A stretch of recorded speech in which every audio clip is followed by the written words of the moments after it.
This episode is brought to you by Podmatch. Have you ever considered connecting with like minded people for deep, soulful conversations like on our podcast? Your answer is Podmatch. Use the link in the show note of this episode to start your journey of connecting and collaborating with great minds. Pause. Take a break. Reflect on life. Your moment of greatness starts now.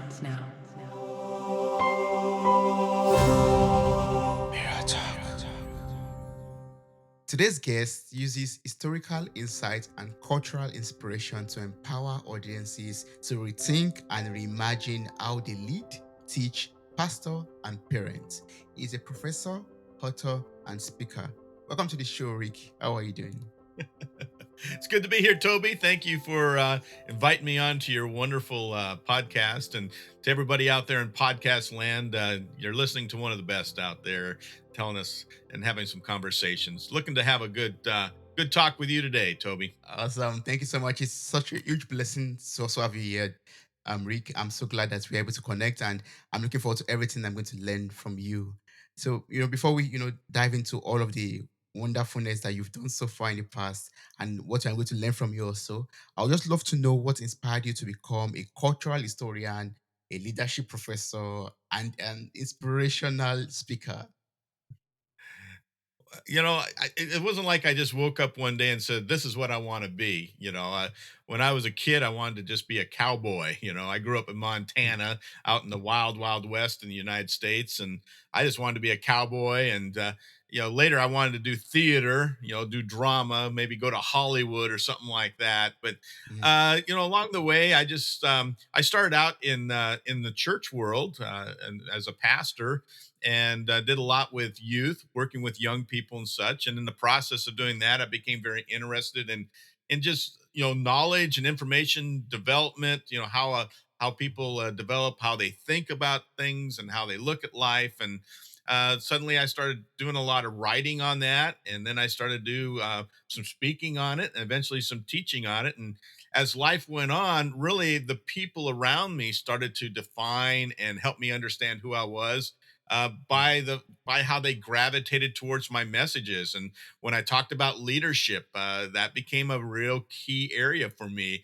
and people liked it. When I talked about education, because I was interested in education, eventually became a professor, so a lot of that was driven that way. And then just culture in general and generational analysis and such, that all just kind of happened as I grew and grew into my own shoes, you might say, and learned a mm, little bit about who I was and what I enjoyed. And I've just always followed my passions, my interests, and even right now, I'm a historian. I work with American Cruise Lines. We go up and down the Columbia River out in the Great Pacific Northwest, and I mm, teach people about a couple of our explorers, our more famous explorers, called Lewis and Clark.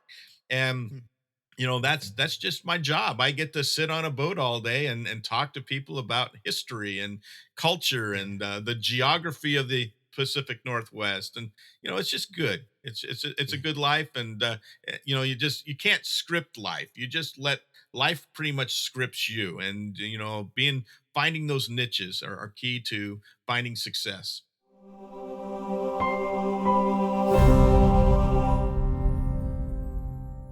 Yeah, I really love that. Thank you so much for sharing that. I mean, it's so awesome to have, different sides to yourself, basically, different areas where you are serving and functioning, like in the church, for example, serving as a leadership professor and also as a cultural historian. So at the same time, that's so wonderful. It makes you feel fuller. It makes you feel much more fulfilled and makes you feel accomplished. So I'd love to talk about what you just mentioned last. You talked about you being a cultural historian, being on board and speaking with people. I just want to know. I mean, in this day and age, why is it important for us to know and to learn about our culture and to learn about our history? Yeah, that's a great question. I get asked that a lot. Why it's so important, and it comes down to narratives. Every culture has a story. Every culture has a narrative for how they behave, how they interact, how they communicate, and it involves even goes into areas of learning, how we learn, how we worship. As far as you look at the church world, how we Mm, how we just mature, every part of it. So we have these narratives, and I think that's really where I'm a cultural historian. I'm fascinated with the narratives that we have in life, and some of these narratives are very healthy narratives, and then there's other narratives that can be more unhealthy or dysfunctional. And here in America, we have a lot of conflict right now between narratives. There's actually two grand narratives that and views, for example, about how America should live and behave, and how we as a people should operate. And it's I like to stand back and analyze those two narratives and try to find ways for us to create dialogue, Mm, instead of escaping into our separate echo chambers where we just listen to our own side, and that's all we do. And I think it's probably the same thing in Europe. You probably, when you start looking at it, you have sides that people take, and it's yeah. all part of the growth as a human being. We have these moments where we have conflict and we have disagreement, but I Mm, find in the disagreement is where we learn more. We understand better. Until you really know the people that you disagree with and can stand under them. My mentor always said, to understand a person, you have to stand under them, which means you mm, basically have to know why they are the way they are. How they're their background, their education, their experiences, and you kind of peel mm, those away, and you find out why a person says the things that they say. And many of us, we speak out of our fear, we speak out of our mm, anxiety, we speak out of our worry, we speak out of negative things, often because we're trying to defend ourselves. And what I have found in my own life is that when I was able to release myself from my fears and my worries and my anxiety, especially with other people that I was trying to relate with, that I could engage them in more powerful, positive, even productive ways. mm. Oh, that's good. And you talking about us understanding the background of people makes me think about also generations. Like you also deal with the topic of generations.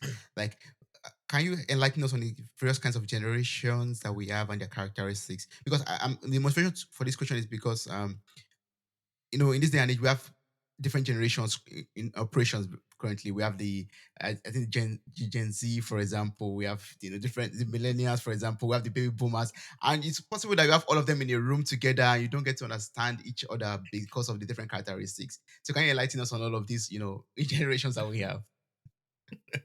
Well, first of all, I have a book I've written on generations and generational analysis, and the first few chapters I actually take the task and really argue against these labels that have emerged really since 1980. That was when the Mm, baby boomer label was attached to a generation of people.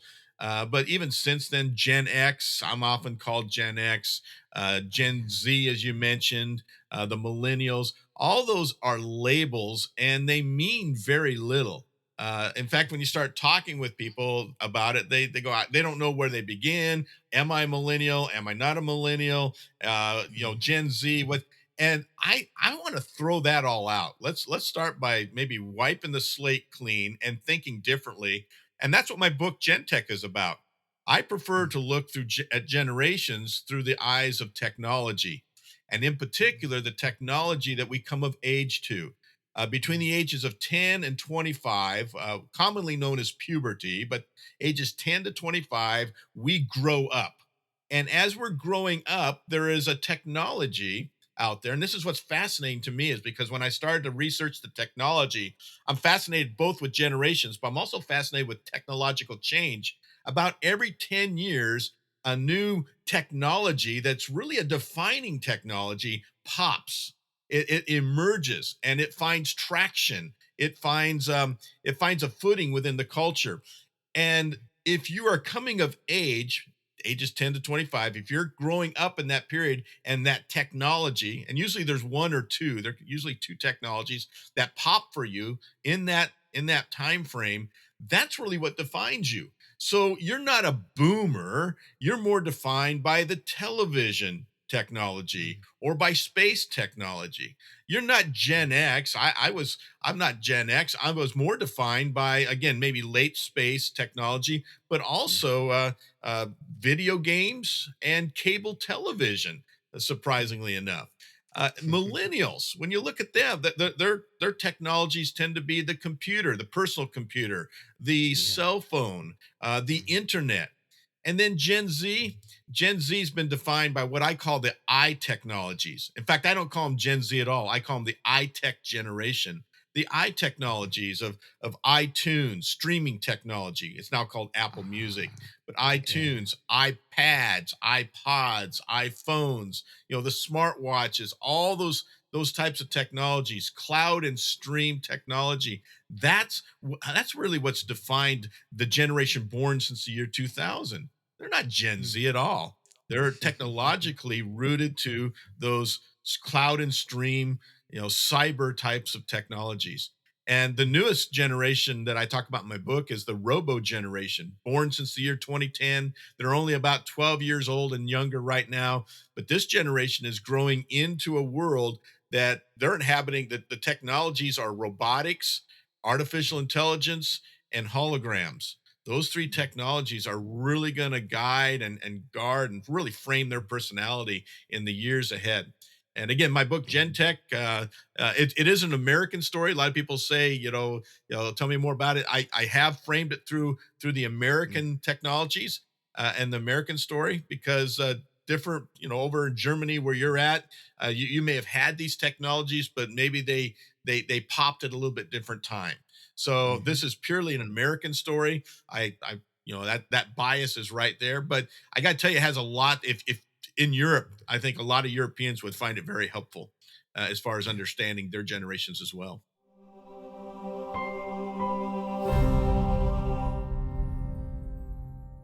Hey there, podcast enthusiasts. Are you ready to add a little sparkle to your day? If you're loving the insightful conversations and captivating stories on Mirror Talk Podcast, here's a friendly nudge to hit that subscribe button. By subscribing, you'll never miss out on the empowering messages and thought provoking discussions we bring to your ears. But wait, there's more. We're all about spreading positivity and inspiration, and you can be a part of it too. How? By sharing the love with your friends and family.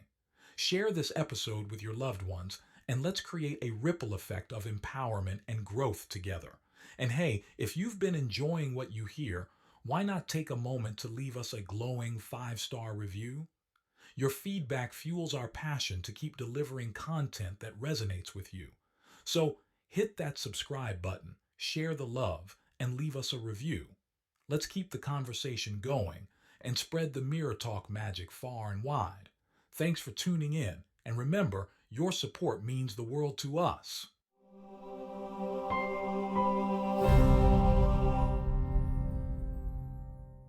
Oh, that's good. And how does technology affect our growth or affect who we truly are? Like you know the generation that sorry, the technology that we're exposed to. How does it redefine us, or how does it define our characters or the way we behave also? Yeah, it does. It impacts behavior. For example, you look at the older generations. Those that emerged in our first technology. Let's take computer technology for a moment. Really, the first type of computer technology we embraced and were given into had like email. So we're an email type of culture. I know for me, I like to communicate through email because I'm older. I see that. But when you go to the millennial generation, they tend to prefer that texting. And then you get to Gen Z, they even go in, TikTok, or they go to these very what I call micro media, Snapchat. Mm. That's how they like to communicate. And you know, knowing these differences helps us then communicate with generations. And I believe that it's very important to again understand the generations, but then understand how we can communicate between generations again for productive and positive dialogue. Yeah. Oh, that's good. Wow. And you know all of this wonderfulness, like technology, they come with their benefits and their disadvantages, things that that we have to get rid of. So from your experience so far, like I, I know we know the benefits, they are so obvious, but how can we work upon our lives in order to get rid of the disadvantages that technology brings into our lives, like the bad effect it has on us? Yeah, that's a great question. And here's the thing: once a technology tips, there are more advantages and disadvantages to it. So what we Mm, have to do is learn to work with the advantages. Think about television.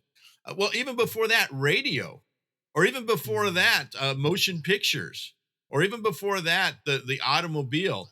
Every technology, or the telephone, period.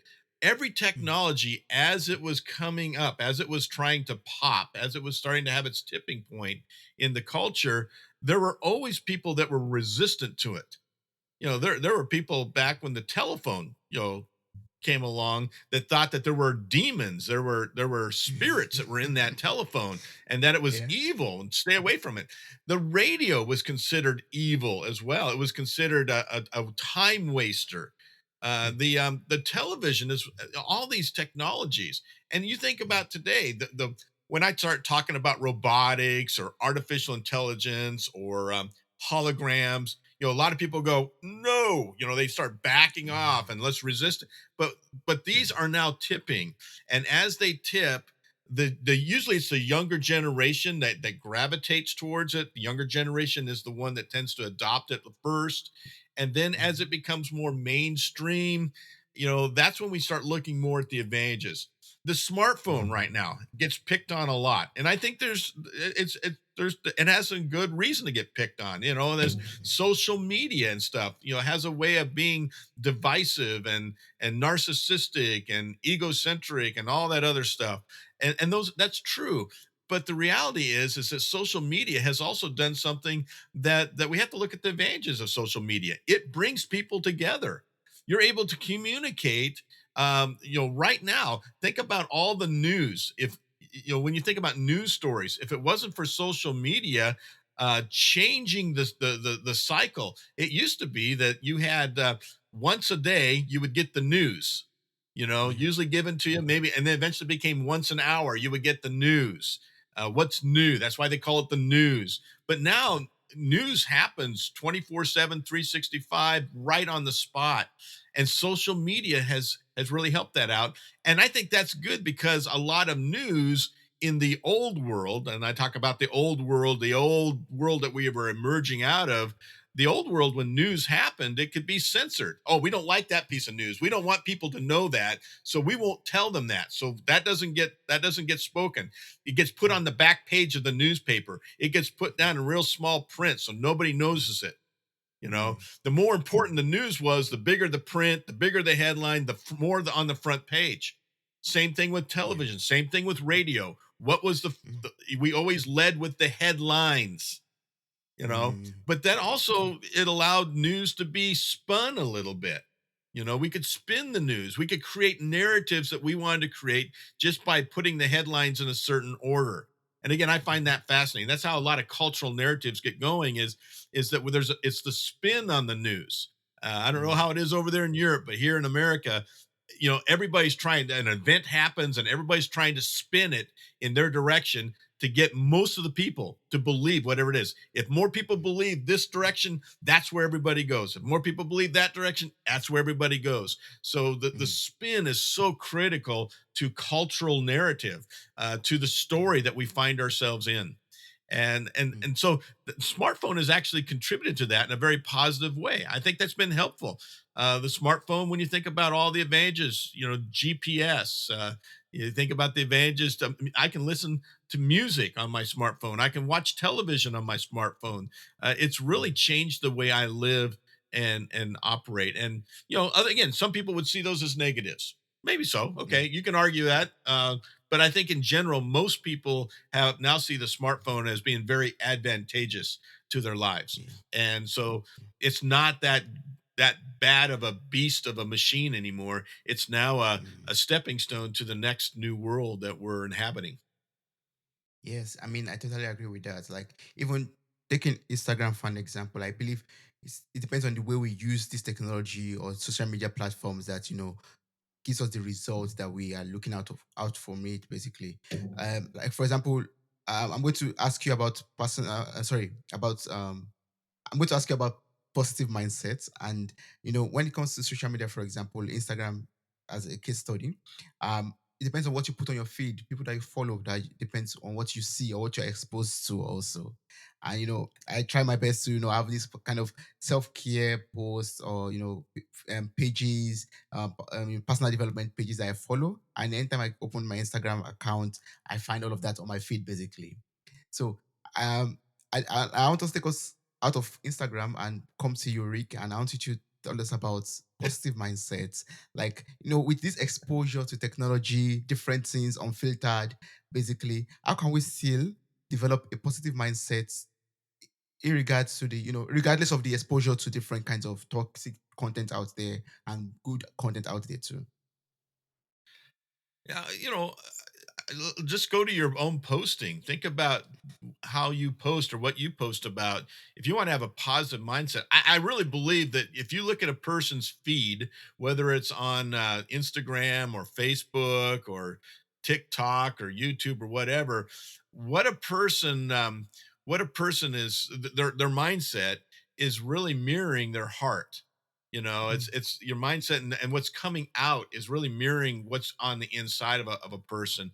And so you look mm, at the feed and you go, whoa, that there's a lot of negativity there. There's a lot of pain there. There's a lot of yeah. worry there. And Mm, so people post what they're feeling. And that's one of the first things I do when I work with people, and from time to time I'll do more of a personal counseling moment where I work with people on more one-on-one. And one of the things that I try to get them to do is to correct their posting. It's very mm, easy for us. Social media makes it very easy for us to post, everything that's going on in our life. And when we do, a lot of times we reflect that inner man. So if we're having a bad day, a lot of times what comes out on social media is the bad stuff. We talk about how bad our day is, how miserable it is. And part of that mm, is because we want somebody out there to go, "Hey, we care about you. You'll get through this." We want to get that feedback. And I think mm, the COVID moment where we were all so isolated from one another, really kind of exploded this idea as well, that we have to have other people affirming us and confirming us. And you know that's not necessarily true. For me, mhm, of course I start with a basic frame that there's a God, and that for me, that God kind of wants what's best for my life, and that God is passionately interested in me and wants me to succeed, and wants me to have the best life now, and all that.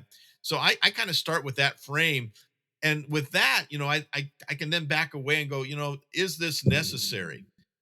mm, Is this kind? Is what I'm about to post, is it necessary at all? Do people mhm, need to know this? Is it kind? Is it complimentary? Is it interesting? Is it something that we need to even say? And so for my feed, I basically try to stay very positive. And here's the thing, Toby, I'll admit, I write stuff I write stuff, and after I read it, I go, I don't know. I don't know if I should post that. And yeah. that's usually a signal. If I get done with it, I go, I don't know if I should post that.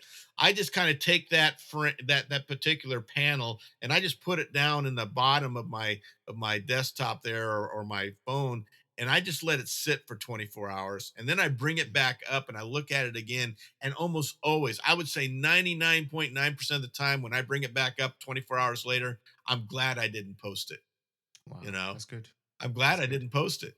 And Yeah. so I try to stay very positive in my posts. I Again, as a pastor, a lot of times I post every morning a Bible verse that's encouraging to people, something like that. I post very positive types of statements, encouraging statements, helpful Mm, statements, those type of things, that just things that are rolling around in my own head. But I can get caught up in a lot of the fray. I can get caught up in a lot of the negativity. Sometimes I'm listening to maybe a particular news source and it gets me mad. It gets me riled up and I want to write about that. And I'll write something out and I think, boy, this is going to solve the world. This is going to change everybody's mind. And then if I do post it, I find that it doesn't change people's minds. It only makes them mad too. Mhm. And in the end, I think if you just kind of step back and ask yourself some basic questions. Is this nice? Is this a nice thing to say? Is this a kind thing to say? Is this a positive thing to say? Is this a productive thing to say? Will this matter in 10,000 years if someone finds this particular piece of information? And that keeps me away from doing the silly stuff, Mhm. the inane stuff, the banal stuff out there, and particularly keeps me from getting trapped inside the stuff that's negative and unproductive. Yeah, that's good. But can you, enlighten us more on positive mindset? Like, how can positive mindset help us to open more doors in our lives, or launch, new visions in our lives, or even transform our lives? Like, for people out there, who are like, why do I have to have a positive mindset? Like, how can a positive mindset help us in all of these areas? Well, because a negative mindset does all the opposite for you. Mm, When you have a positive mindset, everything you just said, it opens doors for you. You think you look at the world and you go, this today something good is going to happen. And maybe something good doesn't exactly happen, but the fact that you're still breathing is a good mm, thing. The fact that you're yeah. still vertical and above ground is a good thing. I mean, there are a lot of people today that are not vertical, they're horizontal or they're Mm, underground, and their life is over. Their story is over. As long as you're breathing, you have something still to share. I deal with a mm, lot of people, and I myself, there was a point in my life where I almost committed suicide. I thought that the mm, only thing left for me was to get rid of me. That if I was mm, out of the picture, other people would be happy. And I was mm, miserable at that point. I was looking at everything was looking through the lens of negativity. My life mm, stunk. Everything that was going on in my world was wrong. I was facing a lot of failure, and if I focused on those things, it was killing me. But there was also those moments where I was down like that, where I was depressed, where I was sad, I was disappointed, I was angry, I was bitter, and I chose, instead of being bitter, I chose to be better. It's a mm, choice every single day when you get up out of bed to say, I'm going to make today the best day of my life. I don't know how I'm going to do that. I don't know, what's going to come my way. This could be the worst day of my life, but even if it's the worst day of my life, I'm going to make it better than what it could be, mm, just by my mindset. That helps you when you work with people. mhm, People all around you, they gravitate to that type of personality that is positive and, again, productive, because when you're thinking positive things, you tend to be more productive. You tend to create better. You tend to be able to think through the problems better. So mm, yeah, positive mindset is everything. A negative mindset is like a cancer. It will mm, eventually kill you. yeah. And positive mindset is like air in a balloon. It will lift you up. It will give you, or like helium in a balloon. It will lift you up. It will take you places that you didn't imagine.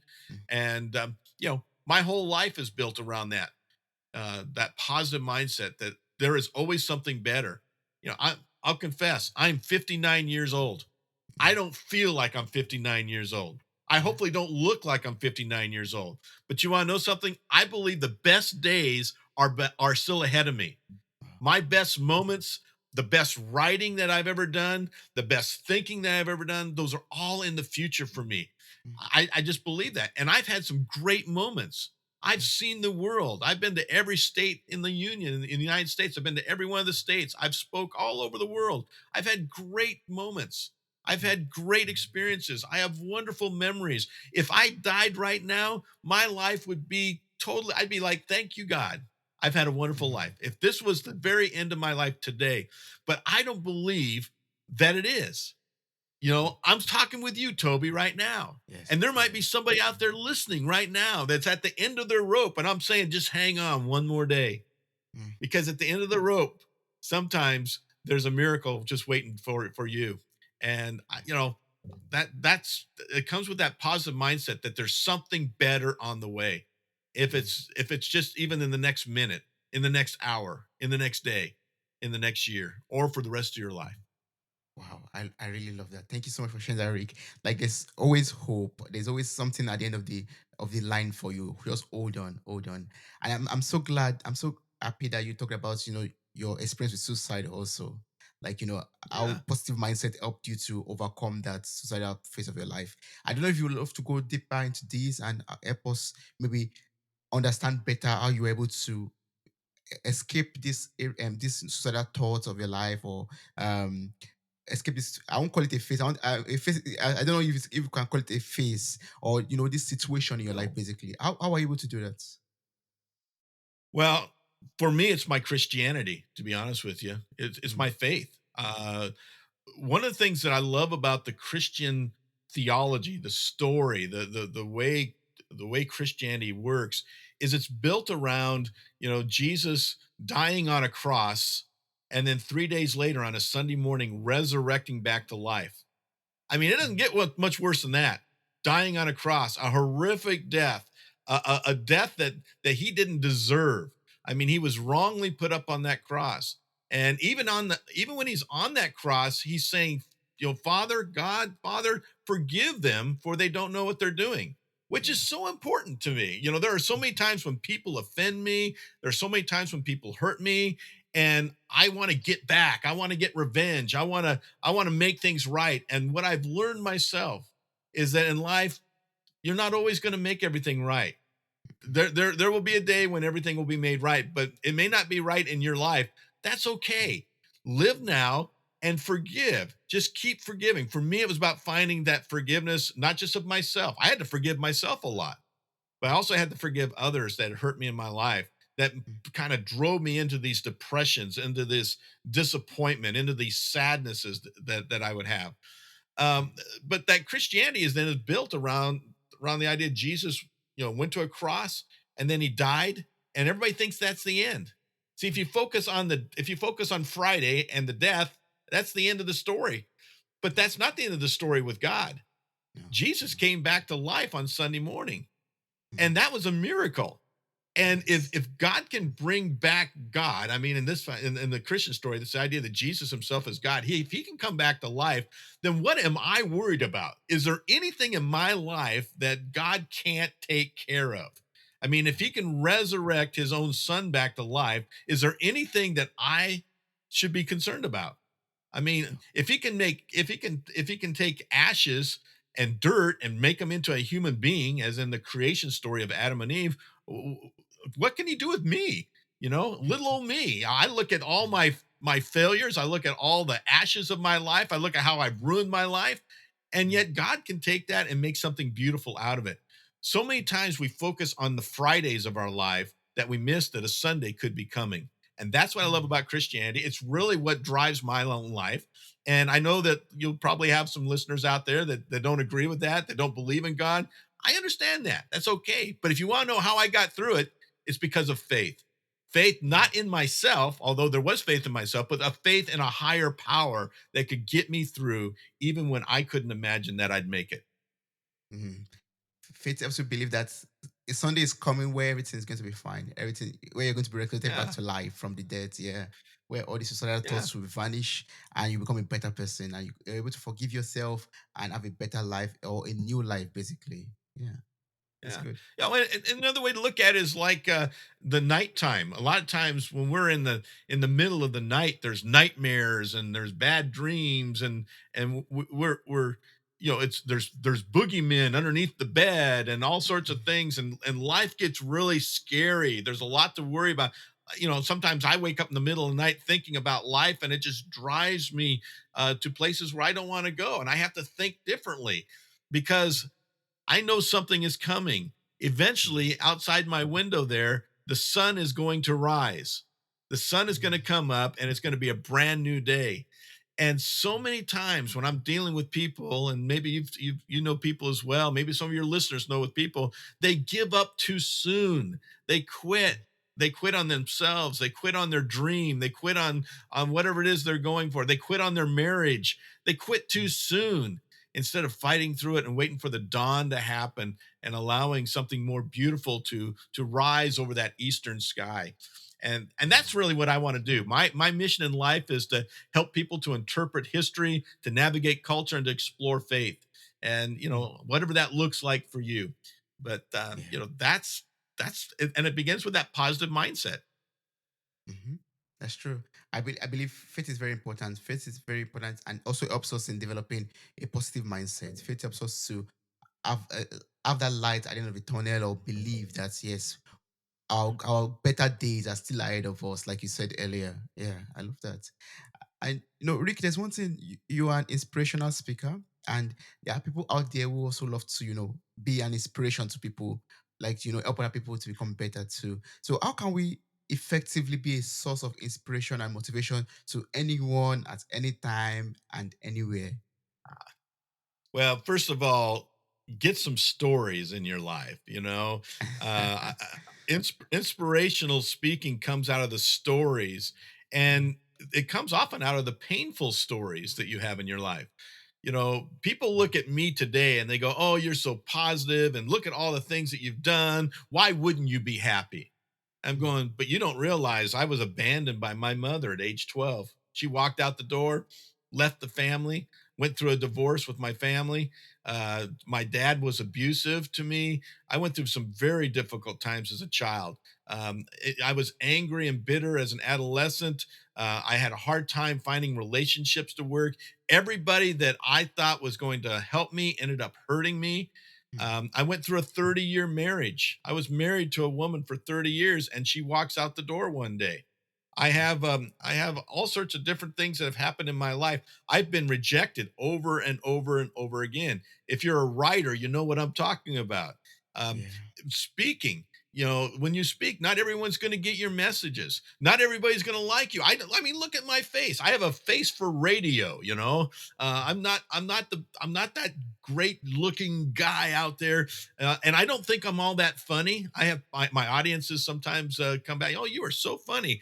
I don't. When I try to be funny, I'm totally not funny. But when I just I've developed stories, and when you're 25 years old, you just don't have a lot of stories yet. Now you may have Mm, some stories, focus on those stories, but as you go through life, you start to get more and more stories, and those stories then become what inspire other people around you. mm, And I always say, start by writing them down. Write your stories out so that you know which ones resonate. Because if you have a blog, for example, or a podcast, you mm, write them out or talk them out on a podcast. People mm, people resonate to that. They're clicking. I like that. I like that. I want more of that. Tell me more about that story. And then mm, you start to mm, realize, well, this is interesting. Maybe I should mm. take it out there and speak. Maybe I should Yeah. make this into a message that I can take. And that's why I think my best days are ahead of me. I've spent the Mm, last 2 years because of COVID off the road. mm, My book comes out in 2020. I had all sorts of bookstore appointments. I had all sorts of interviews lined up. I had a public relations gal who was running the show. She had everything set up for me, and COVID hit, and everything went down. I lost about $20,000 in revenue in 2020 alone. mm. And if I focus on that, it's going to drive me mad. But instead, I woke up one day realizing that the whole world had changed. Suddenly Yeah. podcasts were the things that were in. And I went, you know what? Why don't I just do podcasts?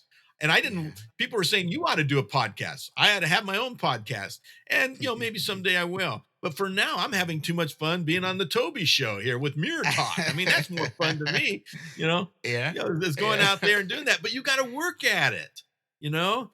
You got to want it. And you got to be willing to put down a little bit of money to get on the right platforms. Like how I met you was on Podmatch. You got to be willing to do those things. You got to Yeah. do the hard work, and you spend money to make money.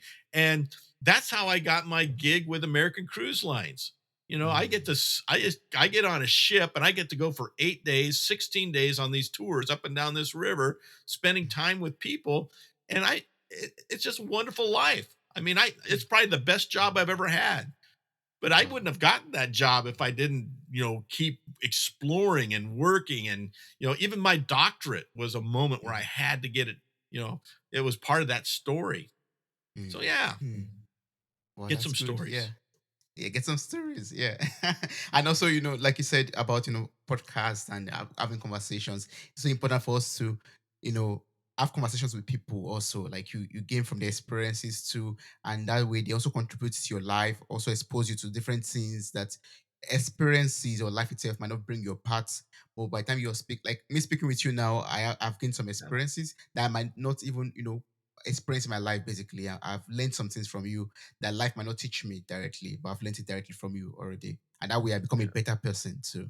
Yeah. But there are people out there who are so shy or who don't see the need to, have conversations with people. So how can we, have positive and productive conversations with people, even though we find it so uncomfortable or we are too shy to engage in conversations. Like we don't want to just leave our comfort zone basically.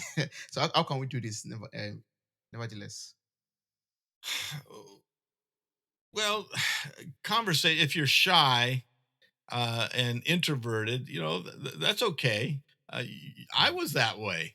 When I was a really little guy, when again, when you have things negative happen to you, it kind of drives you to be a little bit reticent to be, to get out there, because when you get out there and people hurt you, your first response is to back away. So there are a lot of people that are maybe their personality is a shy personality, and that's okay, but there are a lot of people that have been so beat up by life that they have chosen to be shy. They've chosen to be introverted.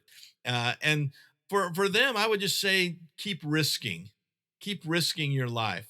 And here's how it works. I have a whole theory on this as far as communication, and I use it when we talk between generations. How do we if you're older, how do you talk with someone younger? And if you're younger, how do you talk with someone older? And I say it boils down to four basic areas. And I call these the four parts of communication. Sometimes we have to translate. And by the way, it's an acronym for TECH. The T is Mm, translate. Sometimes we are in a conversation and we just need to translate. We're on different sides of a story here, and we need to explain ourselves, but we need to translate that so they can understand what we're trying to say. If you're in Germany and if you were speaking in German, I'd have to be able to understand German enough to yeah. be able to have a conversation with you. Mm, But because we're both speaking English, that helps us have a good, we can, the translation process is pretty much resolved. mm, Same thing happens with cultural stories and narratives. We have to translate. This is what I mean. Elaboration is the E. Sometimes we need to elaborate. We're on the same page. We know what we're saying, but we need to get further into the history. Here's why I believe this. Here's how I believe what I believe. So there's a how and a why connected to elaboration. mm, The C is collaborate. This is a higher level of communication. This is where we take our resources, we take our mindsets, and we collaborate. We bring them together with another person, and we share. mm, I've been on airplanes where the guy next to me, we get beyond translation and elaboration, and we're talking collaboration. We're talking about how my business and their business could work together. I'm learning from him. He's learning from me. We're doing some collaboration in this particular podcast, Toby. yes. The Yes. last one is habituation, habit. You think about the word habit, habituation. And all that means is there are times when there are what I call non negotiables. I run a faith based organization. There are certain non negotiables that we have within our organization. You have to believe these to be part of our community. And Mm, so part of what I have to do is habituate. I have to help people understand this is who we are. And if this is not for you, then we're not for you. If you don't believe these certain principles, then obviously there's a barrier there. And that's mm, okay too. So mm, conversation is about translation, elaboration, habituate or collaboration and habituation, and yeah. knowing which ones of those are important. And that's essentially what I'm doing right now is I'm doing elaboration for you. I'm Mm, elaborating on how to yeah. have good communication, if you figured that Yes. out. Knowing Exactly. which Yeah. one at the right time solves everything you know Mm. I love So young people today. I love connecting with young people, and I don't have any problem having a conversation with them. I say some stupid stuff, and I'm mm, not hip with the language sometimes. I don't necessarily mm, know all the right, cool words to say, but when they leave, usually when we part, and it's not just young people, it's other people as well, other ages. The best compliment I think you can get is that you're real, you're mm, authentic.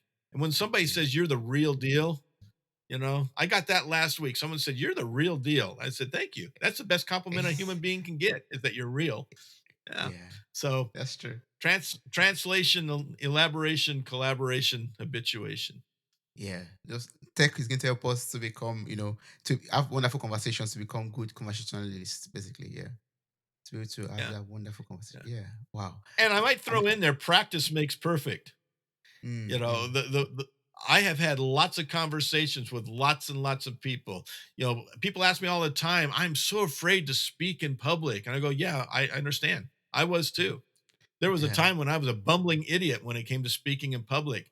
But mhm. the more I spoke, these podcasts, the more I do of them, the better I become at it. Mm-hmm.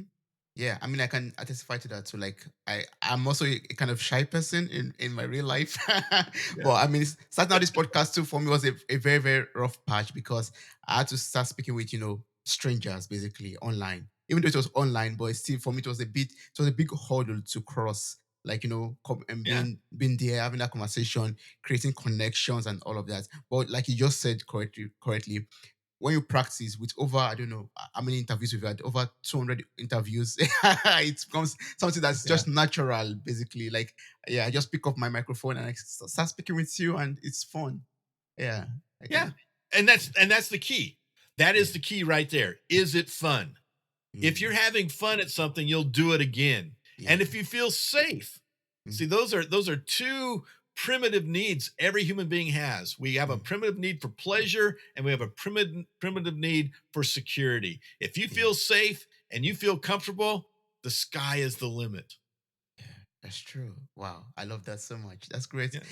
So, Rick, I'm sure there are a lot of people out there who still love to, get across to you, maybe read your books, maybe, work closely with you, maybe join your faith-based organization too. So, what's the best way to connect with you? What's the best way to work with you? What's the best way to get in touch with your books, your services, and all your goodies that you have?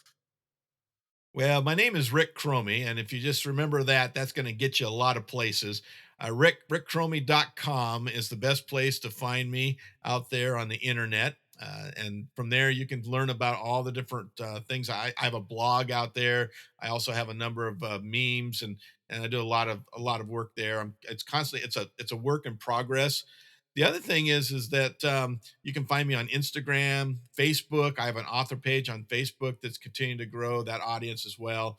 And let's see, where else am I? Oh, LinkedIn, Twitter. You can find me on Twitter too.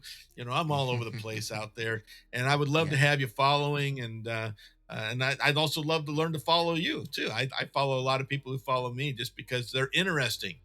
Like yeah. Toby. Toby, I might have to listen into your podcast more now. Yes, yes, that was so awesome. Thank you so much. I really appreciate that. Yeah. So all of this information are available on your website. So I'm going to place the link to your website in the show note of this episode. So I encourage everyone to connect with you on the best platform ever, or I mean the most comfortable platform, or all the platforms across, and read the books, get the books on Amazon. You get details also on Rick's website also. That's so awesome. Thank you so much for this wonderful And I'll tell you conversation. what. Yes, I'll please. tell you what, Toby. I'm gonna make a gift for you. Do you like gifts? Do you like Yeah, presents? of course we do. I do. Well, how about this? I'm gonna send you a letter. I'll respond later in a moment, but to you through an email. Hmm. But if you put this information up, every one of people in your audience, if they will click on the link that I'm going to send them, they can download a free copy of Gentech, this book on generations and technology that I've written. Absolutely free. Oh, And I want to send you a free digital copy as well. How's that sound? oh, that's so awesome. Thank you so much. That's so For amazing. you Thank you and so your much, whole Rick. audience. Yeah, Yeah, that's I'll give you a beautiful. link. And Yes, that's so great. I'll place that link also in the show notes. So I encourage everyone who listens so far will know that, yeah, that link is for the free book. And I'm sure everyone will be amazed and be blessed by the book. Thank you so much, Rick. I appreciate that. The only That's thing I do awesome. ask is give me a positive review out there. If you like what you read, go give a review for me at Amazon or a bookseller, wherever it is that you buy your books, because we got to get this book out there and going, and Yeah. your audience might just be the ticket to do that. So thank you, everybody. I appreciate the opportunity to be with you, Toby, and with your Mirror Talk audience as well. Thank you so much. It was awesome speaking with you. Wow, you made it to the very end of this episode. Thank you so much for listening. I'm grateful for your time, your love, and your contributions. Subscribe, like, review, and share this podcast. God bless you. Bye. Bye.